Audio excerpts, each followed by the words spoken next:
The divine knows much better what we need than what we think we need.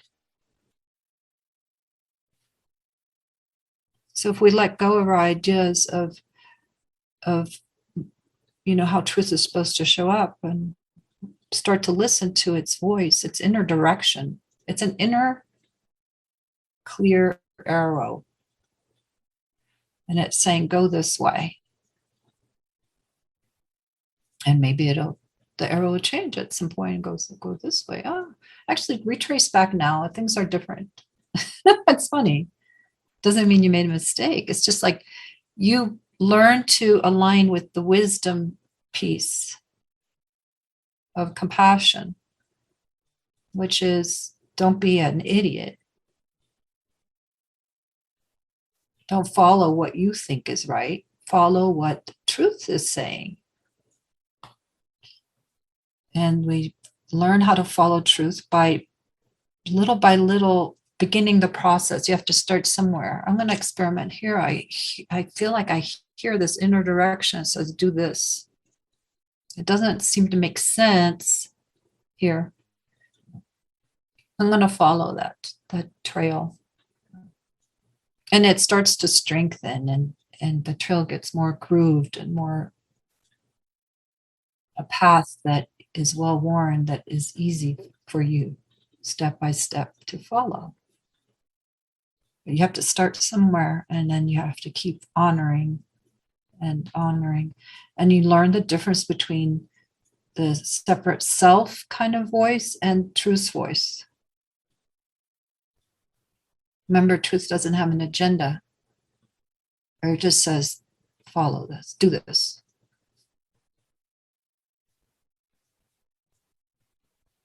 It's an alignment with the divine will.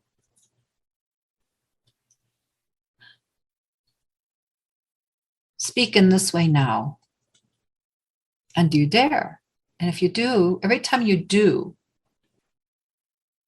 you are strengthening the wing of the bird of wisdom. You're making it stronger, that wing. I can fly with this wing, actually, over time. Yeah? Every time you'd say yes. Have you ever done this where you're just driving and suddenly you get has this ever happened where you get a little voice inside? It doesn't have to be a voice like voice, God voice, but just this nudge that says, don't go that way, go this way. We're like, I don't know where that's coming from. I'm going to ignore it. Well, why not just follow that voice and see what happens one time, 2 times, little things like that, right? Call that person. Just pick up the phone and call them. It's really trying, and it's tried all our life to direct us and to be our guiding light. All our life, since we were little. And part of the problem is that we really have not been taught to listen to that voice. We've been taught to really want to strengthen the personal will.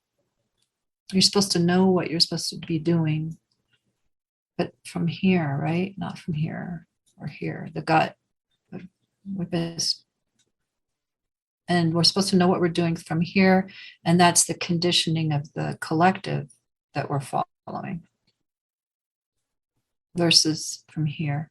It's really can be so challenging to jump ship, that there's a moment for everybody where you really make that shift and you jump ship and like, no, I'm not going to follow the consensus reality agenda that's mind made and look at the mess we're in.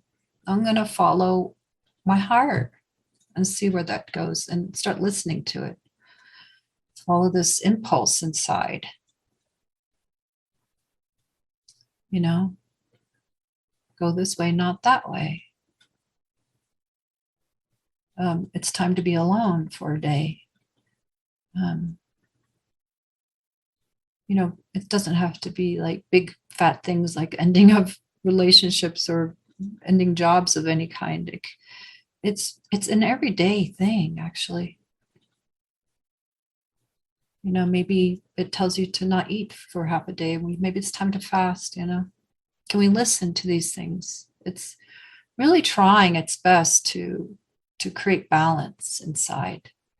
And we do everything so often the opposite because of what our minds are telling us, our conditioned mind, right? The conditioning. Not to make mind wrong. Never make mind wrong. It's more these grooves inside that we've been well-worn paths of conditioning where we think we go this way because that's familiar. And then because we're not trained to listen to this inner voice.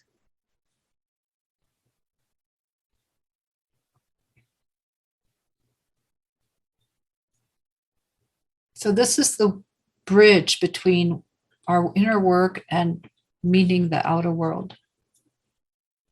Is that bridge has to be truth. It has to be, otherwise it's going to create a big mess. It's going to be based on something that's not in balance. So if you're able to have your bridge be what I know best in the moment to do, or how to be, even if it's a little shaky and scary, we're going to learn how to bring what we're creating inside as inner balance into the outside, rather than superimposing a consensus reality agenda onto oneself and trying to fit into it and not knowing why we're so miserable. Most people are quite miserable. It's because they're not living their truth. Isn't that true? Have you seen that? I can see my 23-year-old daughter figuring it out. And I'm a big cheerleader, of course, of her living her truth and supporting her, finding her way to it, not telling her the way.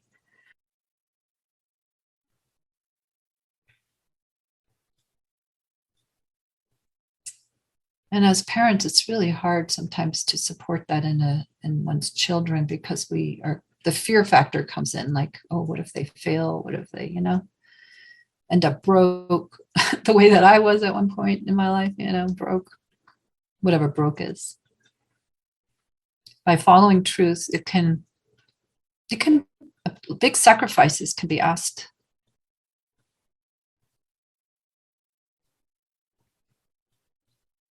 May you be one of the people that's not asking for a big sacrifice. But I was one of the people that asked for big sacrifices.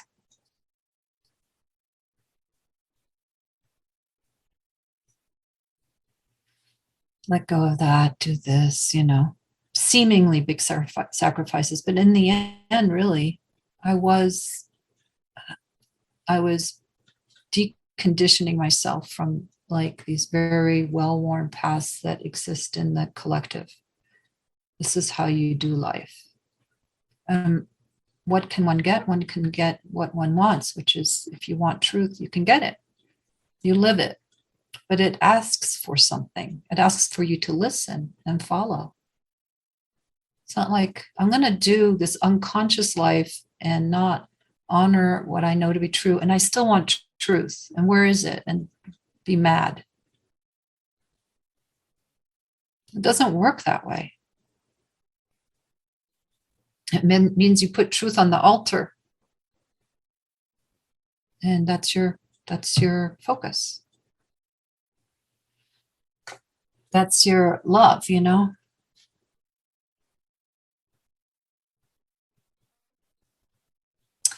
Back in the days of Greek, I love Greece. I love the ancient Greece. I really love ancient Greece. And I went to Greece as a child and went to Delphi and saw and I really got into Greek myths as a kid and loved the whole idea of the oracles of Delphi. Have you ever heard of that? The oracles of Delphi. So people in the old days used to go to wise people like the oracles and get truth spoken to them. And that's happened in all kinds of traditions. Still happens now to a degree, right? Well, we try to find those people, call them psychics or whatever. Sometimes they're right on, sometimes not. But the oracles, they would channel basically and channel truth for them, for these people coming. And then people would hopefully listen and straighten out the course of their lives, But we're really needing to do that for ourselves now, right? Is to be our own oracle. Oh, and in Tibetan Buddhism, don't they? They have that oracle, the big oracle that even the Dalai Lama goes to, right? These really incredible, very advanced beings have their oracle. I guess we all need an oracle, someone greater than us at some point that you can trust. Have you heard of the oracle in Tibetan Buddhism? He has this hat that's really, really heavy and causes a lot of problems with his neck. It's not funny, but it's interesting. It's like, how do I hold this hat when I'm an oracle? But, it's like they go into such a trance. I don't know. They have I think maybe there are some videos. I think I feel like I've seen it. Maybe that's why I know this. And they're like, it's like trippy stuff. And they're like, telling people like the Dalai Lama what's what. Because, sometimes, well, especially if you're managing and ruling a large group of people, such as he is, ruling in the most benevolent way, you need some support, I guess. But we're just being asked to rule ourselves here.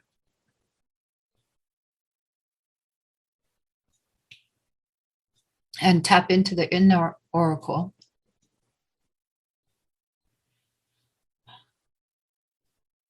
So that we know how to navigate. So we can be in inner alignment and listen, honor that, and then do it, live it, put it into action. That's how we make a bridge to others, to life situations, is put it into action, right? We're meant to try to become as conscious as possible.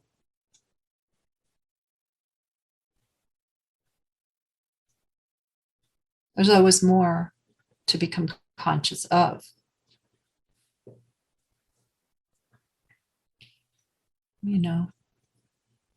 Not in a controlling way,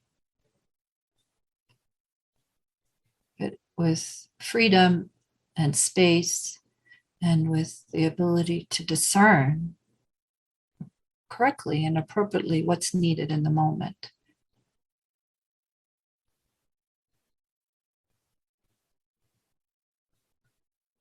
Sometimes it can say some really bizarre things like go to, Tibet. I don't know, go to Nepal.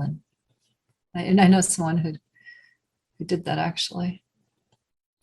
Got this inner voice to go to Nepal and volunteer with an orphanage, and came back eventually a couple of years later and brought that piece with him into his life. And he's a nurse. And maybe some part of us will never really fully understand what was all that really about. But I know that I was following an inner dictate. It was about something. And have you ever gotten the message, like, don't get to know that person? Like someone comes into your life somehow and you're like, no, gotta listen to that. Gotta listen to that. Yeah. Save yourself a lot of grief. I know somebody very well who, when he met his partner at the time, he like literally almost I think he said he heard an inner bell, like ding, ding, ding, ding, ding, ding, ding. Warning, don't do this. And what did he do? He did it. And it was like this person has nothing about whatever I'm saying, has nothing to do even with the other person, like that they're not good people. They're perfectly fine. It just might not be for you, the right match or energetic signature in that, you know. Anyway, he did it. And of course, took 7 years, 8 years to go, okay, that wasn't it. And then went ding. I remember now, actually knew that in the beginning. I did it anyway. That's just, karma. Still, life is trying to help, save us those 7, 8 years. Not that they're wasted. There was a lot of good things he got out of that. She's a very good person, this woman. Yeah, truly. Just wasn't for him. And then to extricate is always hard. You can save yourself some grief there, if you listen. Well, you can just maybe be friends or something. Or admire them from a distance.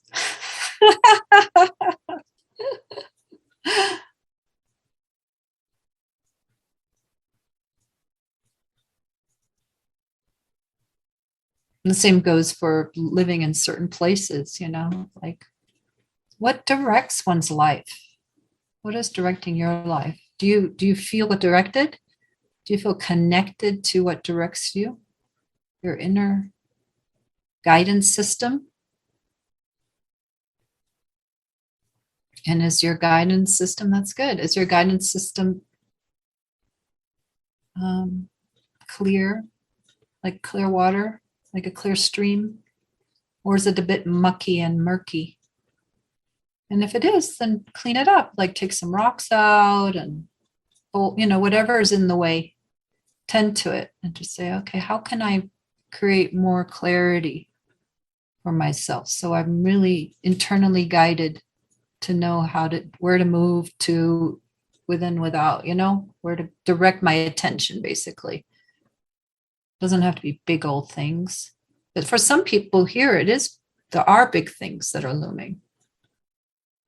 Relationally, home, work, right? There may be some big things that are here that are wanting to clarify. And even within a relationship that might be a bit mucky and you don't want to end it, I respect that. I get that. There's some that are just like lifers, they're in your life. Then how can you live more truth? Be more clear. And then it's a gift to them too. It's not just to you. It's really like cleaning up the karma within it, making it as conscious as possible. Why not, right? Why not choose and desire conscious relationship?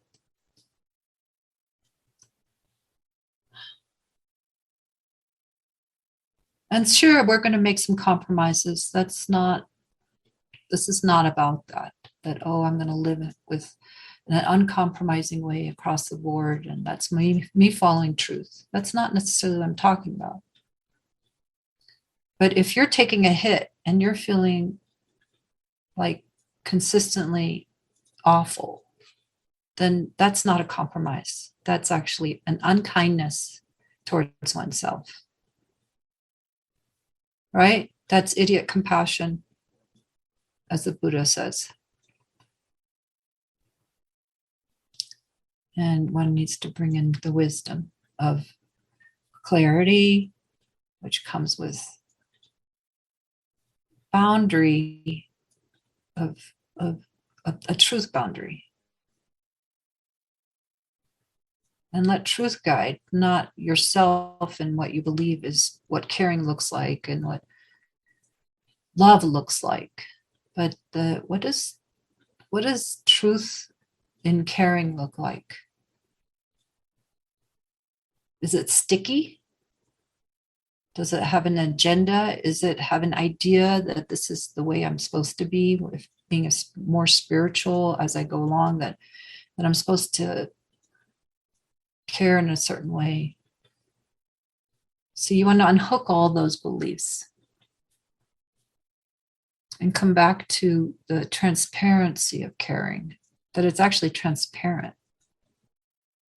and it loves without agenda.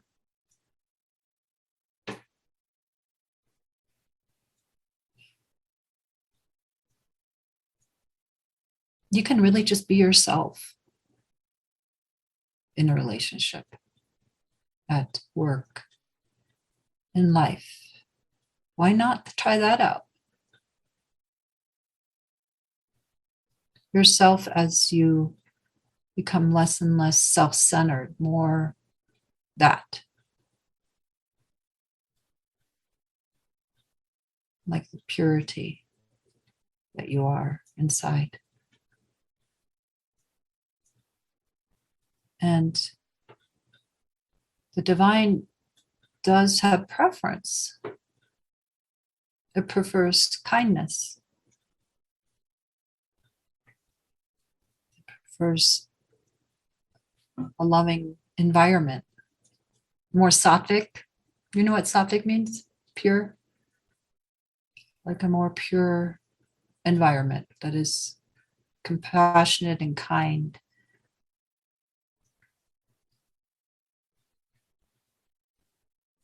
So it can bloom. It prefers that so that the human, what we are, can really take up space and say, I'm welcome here, and I can bloom, and I can radiate and be myself and be the best that I know I can be in this situation. I can choose my words and speak freely with love and not get attacked, for instance. I don't have to hide the fact that I know what I know. Isn't that a horrible feeling, to have to hide what you know to be true?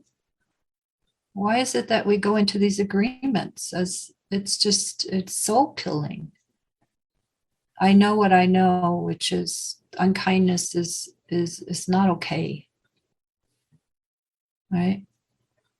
I know what I know, that I love you just as you are, but I still may not want to choose to be around you right now.